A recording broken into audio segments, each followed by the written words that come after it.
छात्र संसद निर्वाचन यहाँ भारतीय जनता पार्टी इस्ताहार थिला जितेबाला आम बारंबार छात्र संसद निर्वाचन हो बोली दाबी करी बारंबार राजरास्तार लड़ुलु से विजु जनता दल कौन करथिला ना केवल बापा पर पुओ पुओ मान केमती नेता हे पछे छात्र नेता मैंने बुलवे से छात्र संसद निर्वाचन को बंद करते भारतीय जनता पार्टी सरकार को आसला जदि निर्वाचन होता छात्र संसद निर्वाचन ताले गोटे छात्र संसद निर्वाचन सरी सारता कारण सरकार को आसिले से एप्रिल रे निर्वाचन हुए सेप्टेम्बर से माने गत वर्ष छात्र संसद निर्वाचन कले नहीं एवं गत वर्ष कहले कि आसंता वर्ष हो माने यही वर्ष छात्र संसद निर्वाचन भारतीय जनता पार्टी करियो बोली निजे मंत्री कहले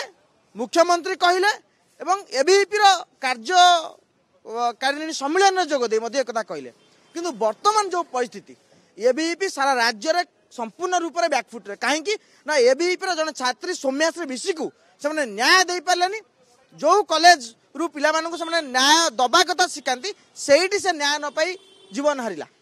जो वर्तमान सरकार गोटे अकल पड़ी चिंता करुँच कि इंटेलिजेंस रिपोर्ट जाइए कि जदि छात्र संसद निर्वाचन हुए सारा राज्य में एबीपी चितपटांग मारिबो एवं छात्र कांग्रेस ग्रो करुच्ची यह नजर रखी वर्तमान से चिंता करुँच आम छात्र संसद निर्वाचन करूनी किंतु आम चेताई दौचु छात्र संसद निर्वाचन आम संपूर्ण भाव में रेडी आपण निर्वाचन करंतु जदि न करिवे पुनर्बार आम आपण को जो भाव में बीजेडी को घेरी आम आपण को घेरबू और आपण को हटेबू आम जब सरकार को आसबू छात्र संसद निर्वाचन करूँ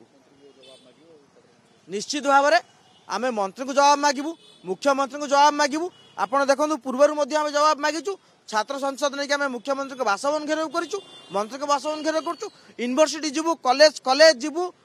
प्रति जिले में जाई बुलू और कहूँ छात्र संसद निर्वाचन के जरूरी ए जो नेता भ्रूण हत्या केवल नेता मान नेता मान पुओ नेपोटिज्म को जो प्रश्रय देवाई जो व्यवस्था है बीजेपी सामान ढंग